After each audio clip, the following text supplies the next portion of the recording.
Listen carefully.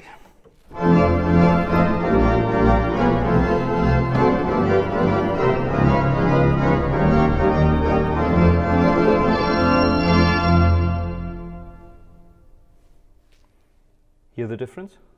In the acoustic, for example, that's the sound of our new microphones. Oh, hello, by the way. Right, it's time to introduce our new microphones. Yeah, thanks to our sponsors and our donations that we've received from you, thank you very much, we've been able to go out and buy these new microphones. See, in the last video where we talked about them, I unboxed them and showed them to you. And I actually wanted to do a sort of before and after session today, showing you what the different parts of the microphone sound like and against my other microphones that we've been using up to now. And we left them at home. So we've only got the new microphones with the omnidirectional capsules up front. So we're picking up everything in the church, the whole organ, the whole church, the whole acoustic. So this is theoretically where we're heading anyway. And yeah. Another brief word of thanks to all our sponsors and donators in the last couple of days and weeks. Without you, we wouldn't have been able to get into the world of new microphones, so thank you very much for that. Now, the microphones, we couldn't actually buy them outright, as it were. I had to sort of finance them over a couple of months, but thank you anyway. That's you know, that's probably the way we're going to go. These things can be very expensive, and it's the start, okay? So until my missus and me, until we're doing this as a full-time job and we can live from it, then we're still sort of, you know, relying on your help and your support. So down in the description of the video, you'll find our 3 links again. We've got Patreon and Steady for sort of memberships to the channel, as it were. And there's the PayPal Me link if you want to donate something directly.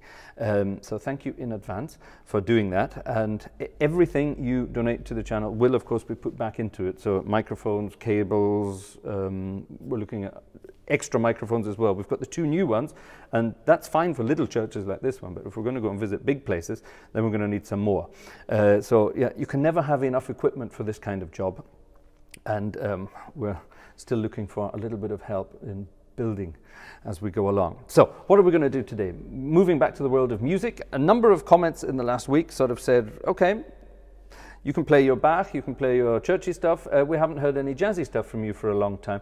How do you do that? How is it possible to play that kind of music on a church organ? So I'm going to show a few basics of how you sort of get to, how you can start playing jazzy music on a church organ. Okay? So if we're going to talk about jazz on the organ, we perhaps have to talk a little bit about the history of jazz itself. Now, I'm going to do this in a really simplified way, okay? Because the history of jazz takes years to explain. And what we're going to say is after the Civil War in America, down in the South, all these instruments were left lying around from the marching bands. This is basically true, actually.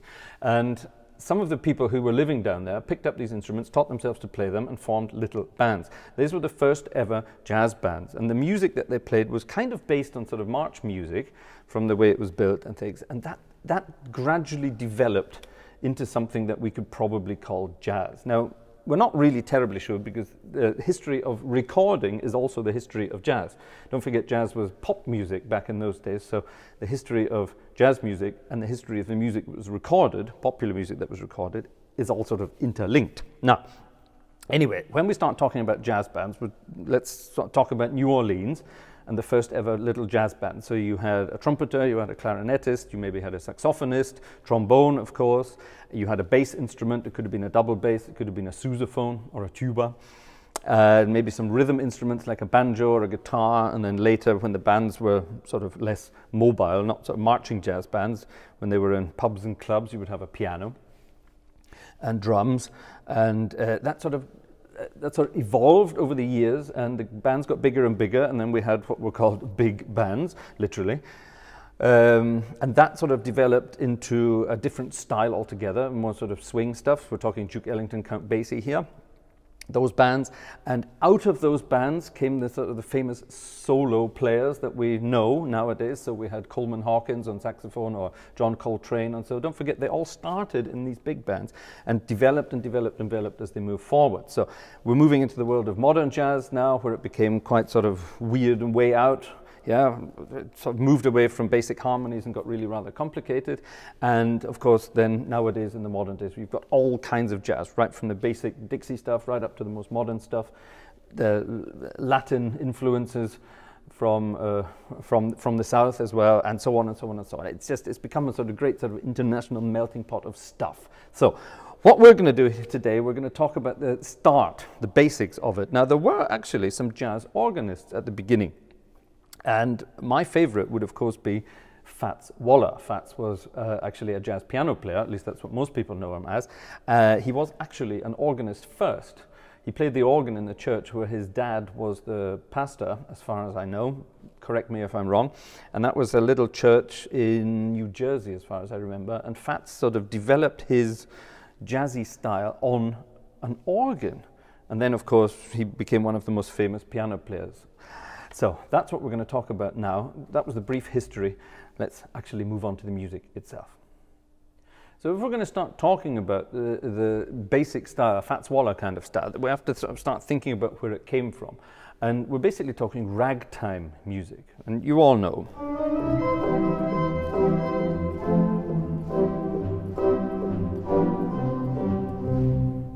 And the left hand has to basically do all the work in that kind of music, ragtime music. You've got a note in the bass and a chord in the middle. Okay? Now, on the organ, that suddenly becomes much easier because you can use your left foot to play the bass notes and your left hand to play the harmony chords. It's quite easy, isn't it? So now, that becomes much easier.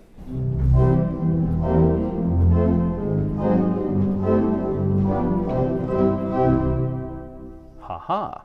And we have that nice sort of oompa effect. You've all heard of oompa, oompa music. Well, that's basically what we're doing.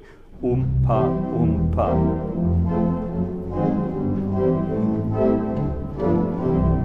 Okay, so if you split up a 4/4 bar, you've got 1 and 3 in the bass, 1 and 3, and the 2 and 4 are in the hands. 1, 2, 3, 4, 1, 2, 3, 4, and so on. Okay, easy peasy.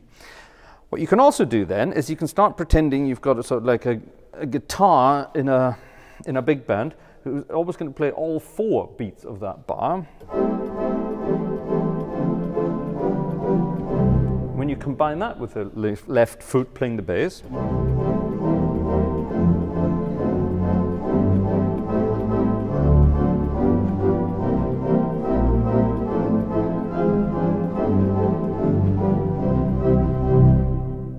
we've got a completely different effect. And then if the left foot starts playing sort of a bit more, not just on 1 and 3 beats, but, you know, sort of filling it out, filling the bar out a bit more, then we get a much more swingy sort of style here.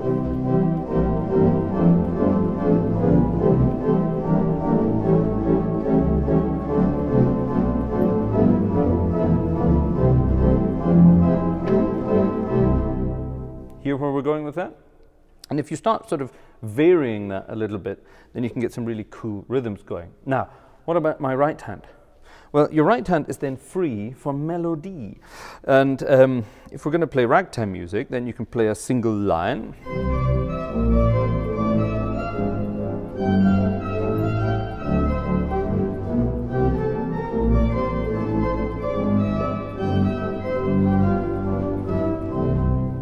Easy. Or you can play more sort of chords. So imagine you've got in a band, you've got 4 or 5 saxophones playing in a block together.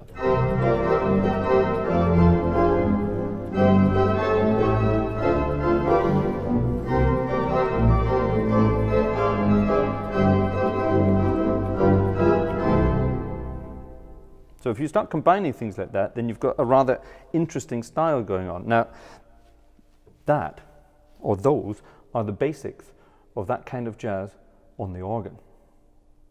Let's talk a little bit about some jazzy chords. And quite a lot of people write and say, what chords are you playing there? What they mean is, what harmonies are you playing there? So we're talking left-handed feet, what are they up to? But I'm going to start this off with a little thing I did ages ago, one of the first videos we posted when we started again. And I finished it with that ubiquitous Count Basie ending.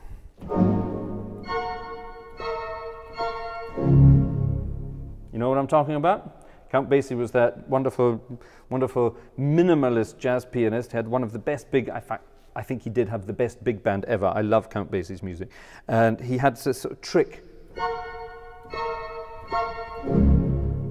at the end of pretty much all of his pieces, and it's wonderful. It's really rather easy. Now, I have relatively small hands, and I can only barely stretch a tenth. What is a tenth? Well, an octave would be an eighth. 8, 9, 10. Okay, and I can only really do it on these white keys and a couple of black keys there, okay? I'm not really a big-handed person, but if you're going to do the Count Basie thing, you need to be able to stretch a tenth.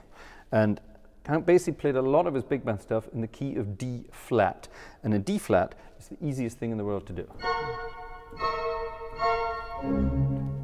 So you have your D flat at the top, and all the way down a tenth lower you have a B flat. Okay? So you need to put some notes in the middle. So you start with a G flat chord, so you have a G flat, and then you have an E for an E diminished or a G diminished, and then you have an F in the middle for a D flat 6. That sounds like B flat minor, doesn't it? But it's basically D flat, F in the middle, B flat at the top. So it's a sixth chord. Okay, so there. And that's Count Basie. With me so far? Let's look at that a bit then. So what are these sixth chords? I just explained it a little bit, but when we're talking about jazz stuff, if you're starting out and you want to play something that sounds a bit jazzy, then instead of just playing a C chord, play a C6 chord. Okay, and what it means is you're playing a triad, 1, 3, 5, and you're just adding the sixth. Simple as that. So if you're playing a blues form, 12-bar blues, let's have a look at that. You're going to need 6 chords, and you're going to need 7 chords. Now, what are 7 chords? Does that mean you play in C major, you just play a B on top? It might, but it usually doesn't. If you just see something that says C7 in a piece of music, it doesn't mean C with a major B at the top. It means with a B flat at the top. It means it's a dominant 7th chord. What does that mean, dominant 7th? It means it's leading us somewhere. It's leading us to F. Yeah, so that C7 chord is leading us to F.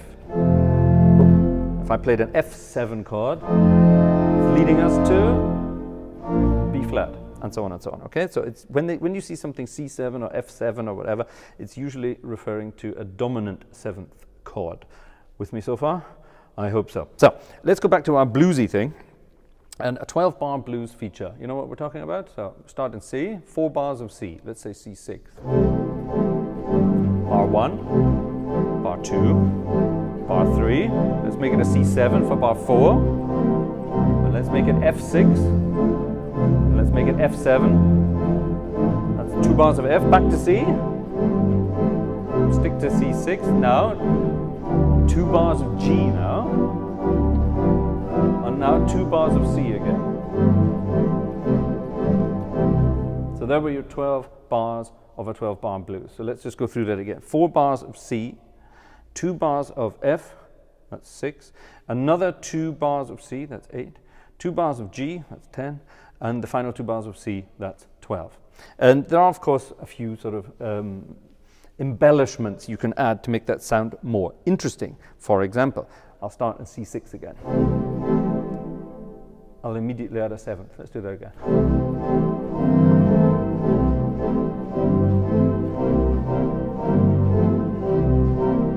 F7, F6, 7, C, 7,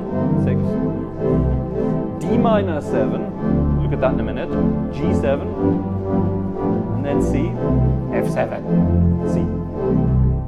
Okay? Sounds a bit cooler, yeah? And all I did was added a couple of little things.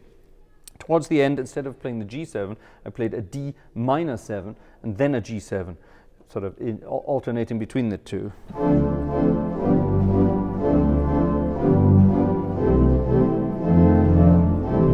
And then an F7 to finish off. So if you sort of work around sort of ideas like that, rewind to where I did that a few minutes ago and have another look, see what I did. Try and copy that. and you're on your way to playing your first blues on the organ. What about the right hand? Here is my right hand. What do I do with my right hand? Well, we already sort of looked at a few ideas. We've got solo notes, we've got chords and things like that. But let's look at the different notes that I can use if I'm playing a blues in C. Now, this is going to be very simple. If you are already a jazzy, bluesy musician, then just laugh at what I'm about to do here. But for the beginners, I'm going to make it as simple as possible. And what I want to do is start with the notes of the chords we just used in the left hand. So C6 and C7. Okay? So there you've already got that sort of nice little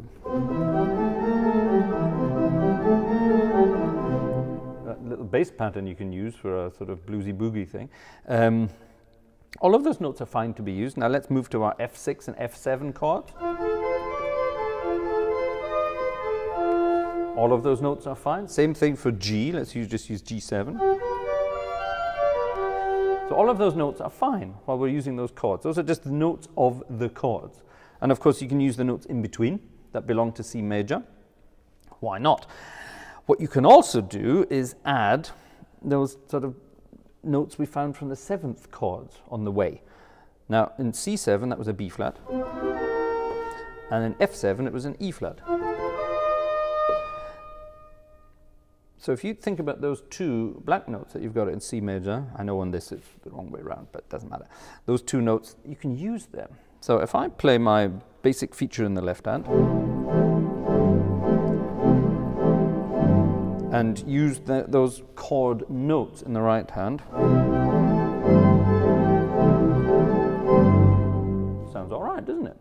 What if I added one of those bluesy notes to make it sound even cooler? What if I added the E flat on the way up as a sort of little sort of upbeat?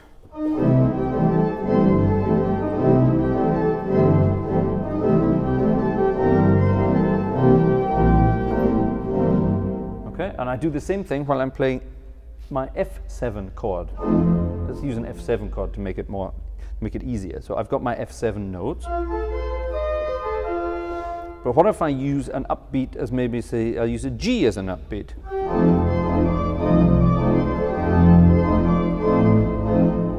And then back to C. And then when I'm in G7, why not use the B flat as an upbeat?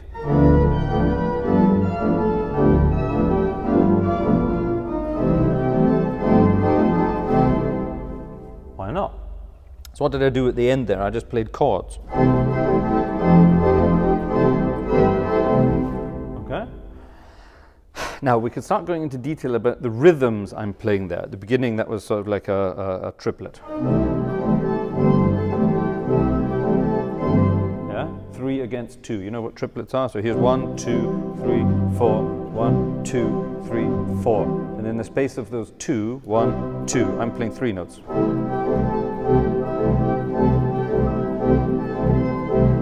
Yeah? Practice your triplets, folks. It's good for jazzy stuff. I think we'll go into the rhythm stuff in a later video. That's probably more than enough for the beginners out there to get started with. So let's recap. You've got your left hand and your, let's say, left foot. Keep it simple, okay? Keep your right foot out of the way. It just makes it easier for coordination. Trust me. Okay? And then your left hand is playing a sort of a made-up melody around the notes of those chords that you've got. So rewind to a little bit further back. Have a look at the chords there. Write them down. Think of the notes that are in them. Sit down at the organ and improvise. That's what this is all about, okay? It's not about writing it down and then playing it back. It's about improvising, playing around, okay? Maybe if you're learning the piano or learning the organ, and maybe you're younger and your parents sort of strap you to the piano and make you practice for an hour and a half every day, then here's a little tip for you. That kind of practice is also practice. Improvising belongs to practicing. So if they say, stop mucking around and play something proper, say, no, no, no, no, no, no, no. Uncle Fraser said, I can do this. That's practicing. It is. Okay, so we've covered all that now. Let's put it all together in a nice little piece of music. We'll call it Blues in C for Sunday night. Actually, there is one more thing I want to show you before we move into a piece of music, and that's this little lot here. some people sort of write and say, what are all these little sort of switches and things above the stops? Well, they're different rows of stop combinations. Is that a good way of putting it? I think so. At the bottom here, you've got the stops with the names, and then you've got 2 rows of pretty much exactly the same thing, and you can sort of store your own little combinations and change between them while you're playing a piece of music. How do you change between them? Well, I've got this little sort of row of switches here for my thumbs. They're called thumb pistons. On older organs, they're much bigger, wonderful things, but here they're just that. And I have the same thing here as toe pistons, and I can swap between them here with my feet while I'm playing. So I have my hand registration, that's the lower row where the names of the stops can be read. I then have a, it's called in German, freie Kombination, so free combination. It means you can just do what you want, basically. So I can set up the same stops, but just different combination there. And I've got FK1. Or up at the top, I've got number 2, and I can do that as well. I also have my favorite button on any organ, that's tutti. That just means everything. You've heard the expression, pull out all the stops. Well, ow. That is pull out all the stops. And of course, at the end, there's the little button for out, off, everything away.